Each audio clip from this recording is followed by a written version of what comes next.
Hello, in this video I will talk about the harmonic series in musical context and I will explain why it's important. I will not go heavy on math, but I do want to go deep, so maybe I can help you understand in depth why it's important to understand what the harmonic series is. So this is from Wikipedia, and based on the physics, if you pluck a string or excite a string, you will get vibrations or frequencies that fit that string. Also, you will get frequencies that fit half the string, or basically you will get frequencies half of the string length. You will get frequencies 1/3 of the string length. You will get frequencies that are 1/4 of the string length, 1/5 of the string length, etc.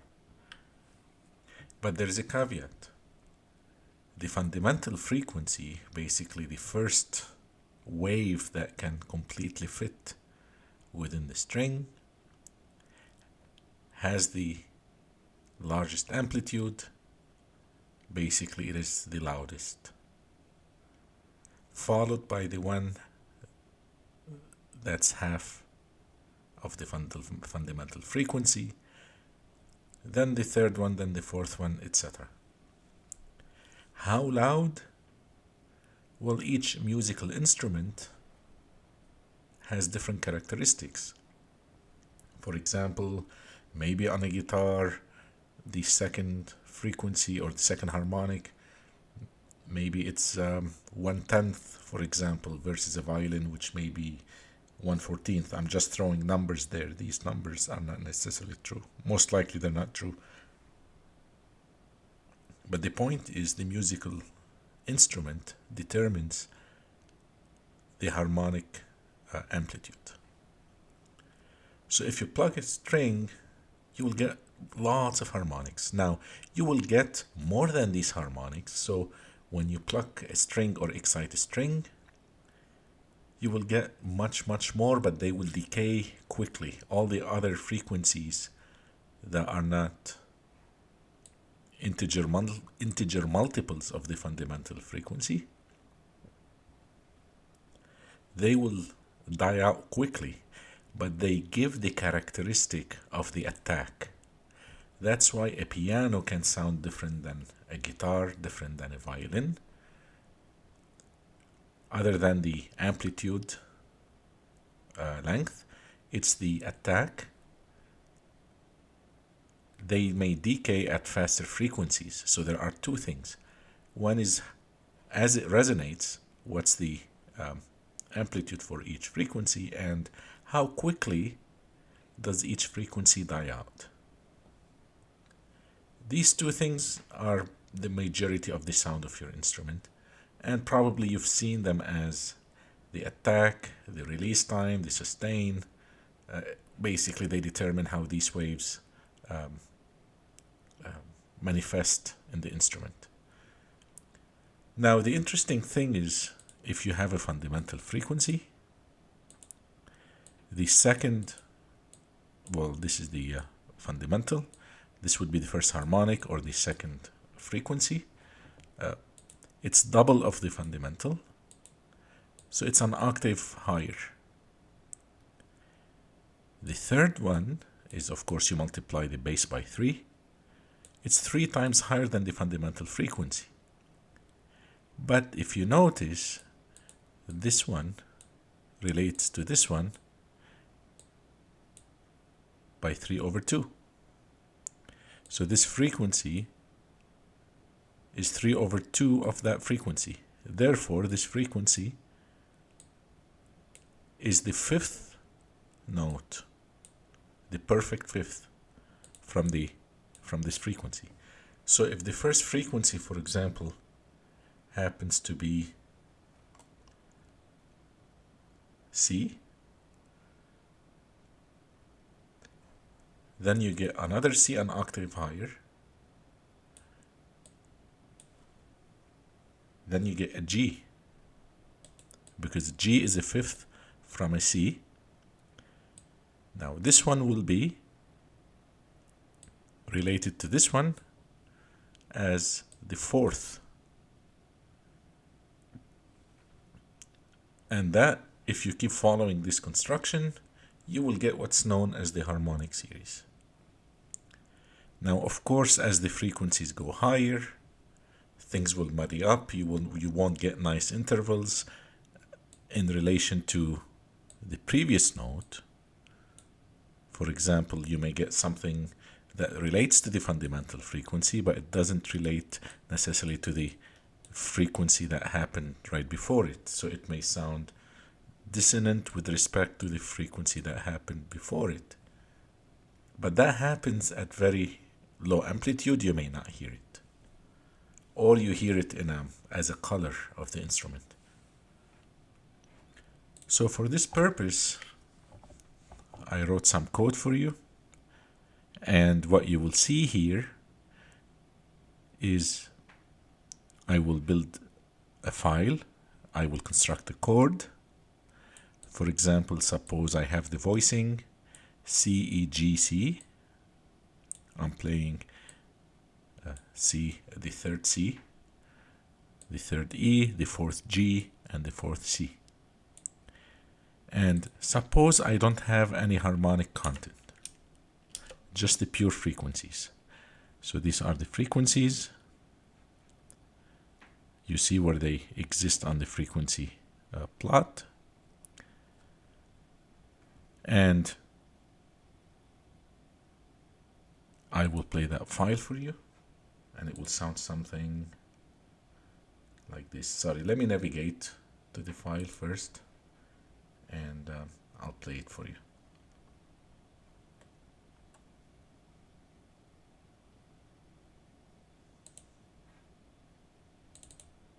It will sound something like this.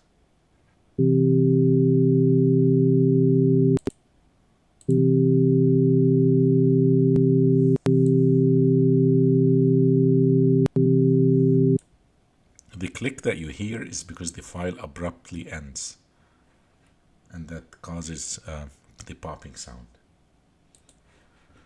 Now let's pretend that we have only the octave higher. So we have the bass frequency, and let's say we only get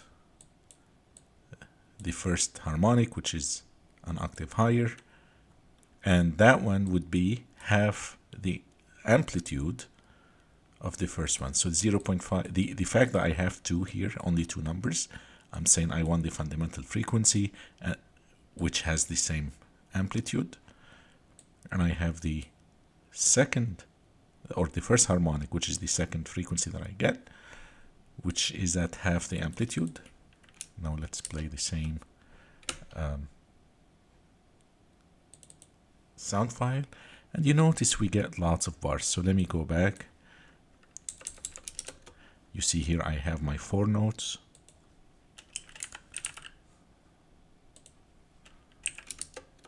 Now I get, you would expect 8, 1, 2, 3, 4, 5, 6, 7. So the 8th one is probably overlapping with something here. It's difficult to see.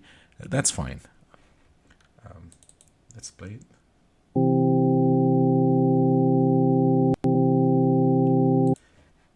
Actually, let me do this, and let me call this fundamental.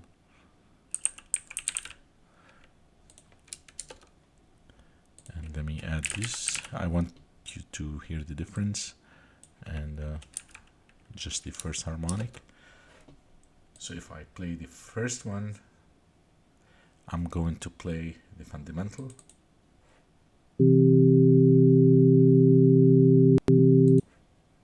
Now first harmonic.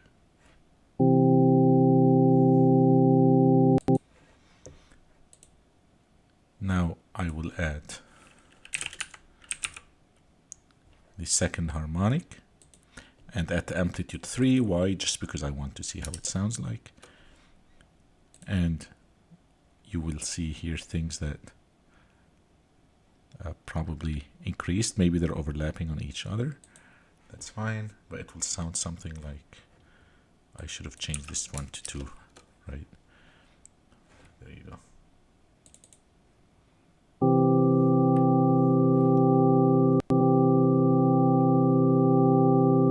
Now notice you may hear some kind of modulation, like waving, wow, wow, wow.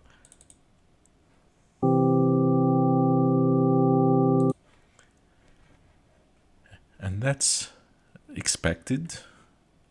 You don't hear it though on your instrument, because again the frequencies die out at different speeds, so it's not going to wave like you hear. Here they're sustained at the same amplitudes. The reason why this happens is when you sum 2 waves, they modulate each other. Here, let me show you what I mean. Sum of 2 waves. Let me go to images. They would look something like this. So there is some modulation that goes on, and there is a relation for these frequencies.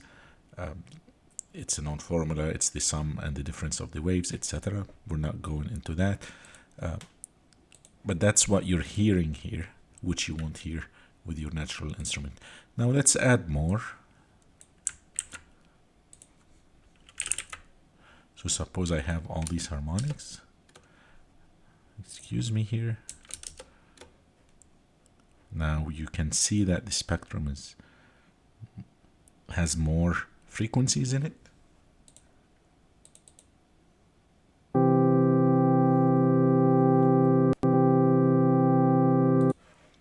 Compared to the first and fifth.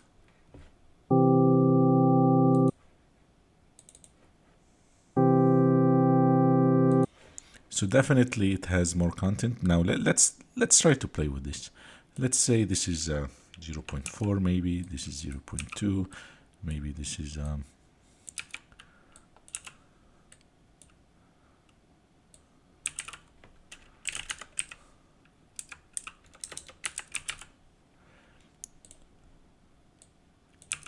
you know, I just played a bit with the amplitude of the harmonics, and you can see you get more harmonics.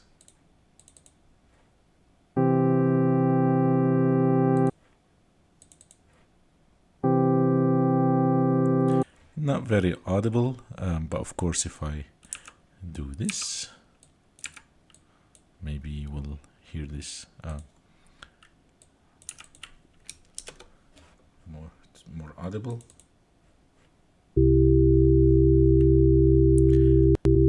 Now it's not probably what you expected or I expected. Actually, I played the wrong one. Sorry. Okay, compared to the previous one.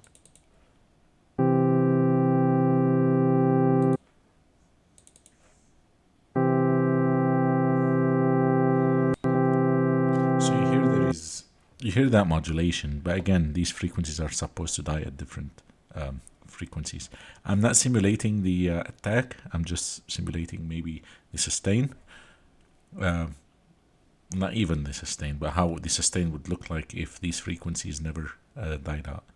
Now, why is this important? Suppose, for example, look at these frequencies here. The fact that I'm playing 2 frequencies here, it muddies up this space. So I have lots of frequency content here. So if I'm playing a note here, which is the C, and I have some other instrument playing here, and that other instrument is generating its own frequencies, it will muddy up the space quickly. So if I do this, for example, E4, so C, E, G, C, but I do this, now they're more spread. Now, again, you have to go by ear. In general, at low range, it will muddy up the space quickly, but maybe you want to do E4, like if I do this, for example, these 2 are still in the same octave, but if I do this, well, it still looks muddy, but they're actually, to the ear, they're spread. So this may be okay because you have, so there are two things. The octaves double the distance, but to the ear it's same distance.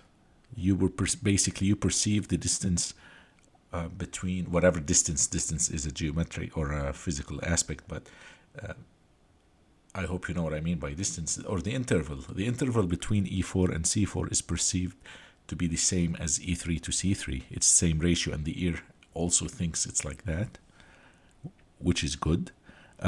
But as we increase the frequencies, so if I do C5, E5, G6,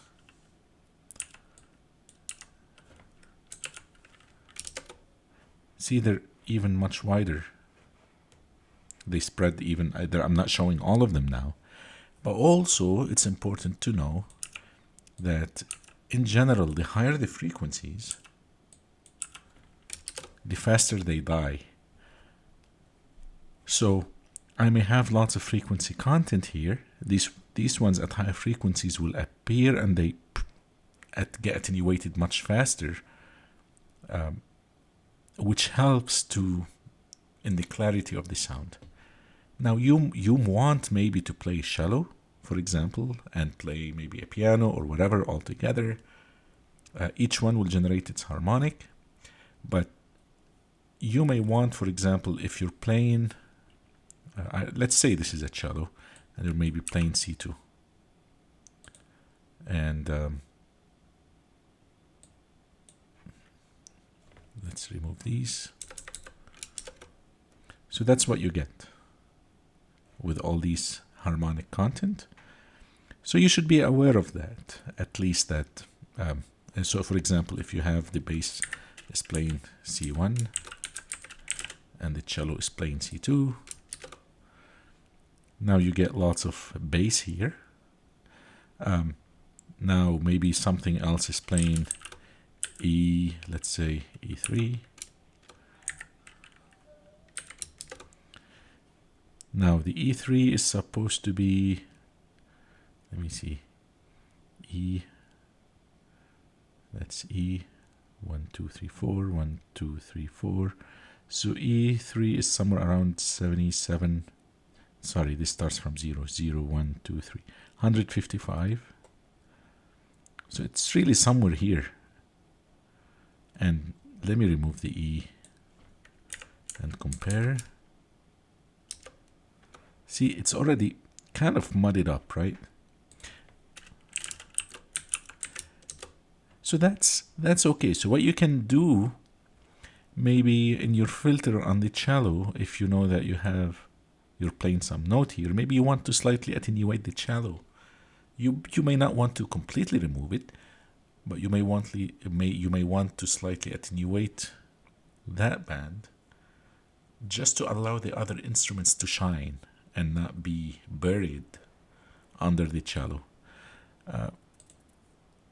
This is why it's important to keep this in mind, is the lower the notes are, the muddier things get. And that's part of the reason why this area here normally gets muddied up quickly.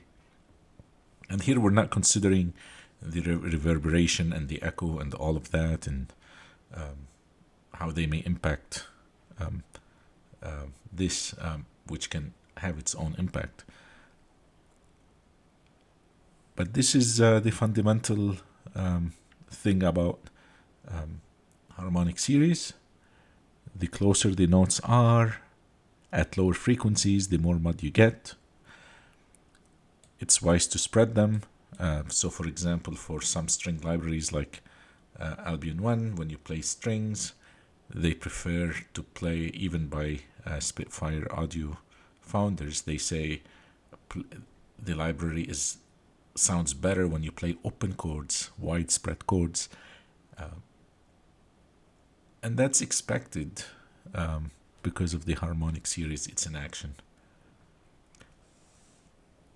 I hope you found this video useful. Let me try, before we end, a couple things. I will reconstruct the chord. I will make C chord again, but I will make it with different configuration so you can see the difference. So first I will try maybe C3, E3, G3, and maybe C4, and I call that sound 4.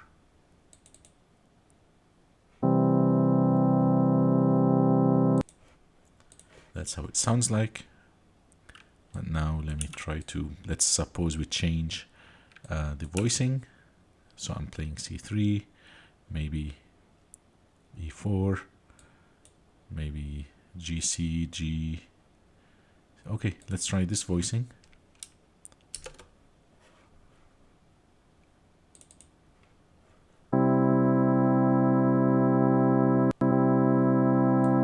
Versus the sound. Now notice here, let's remember the shape. Let me take copy from it.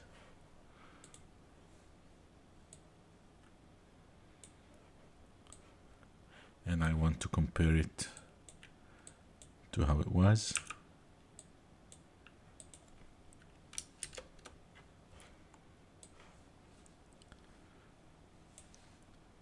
And of course, given this harmonic content, I mean, these numbers will change how tall these bars are, and these bars are telling you that you have frequencies, and the x-axis here is the frequencies. I should have explained this in the beginning, but your x-axis is, this is just like your equalizer, you know, you look at the x-axis, that's your frequencies, and these are your frequencies amplitudes. Or technically the magnitudes, but that's a technical thing. We don't need to explain that. But you see here they're more widespread. To the ear, I mean, yeah, of course we're playing higher octaves, but that's what's happening. Here it's difficult to play other notes. Here it's not. You have to consider that in your voicing. I hope you enjoyed the video. Please subscribe if you like it, so that I can keep making some of these, and I can either make the videos compositional or maybe go and build some music tools, which I plan to do. I want to write some Reaper scripts and talk about them in the future. So subscribe if you want to stay up to date on the work that I'm doing. Thank you. Bye.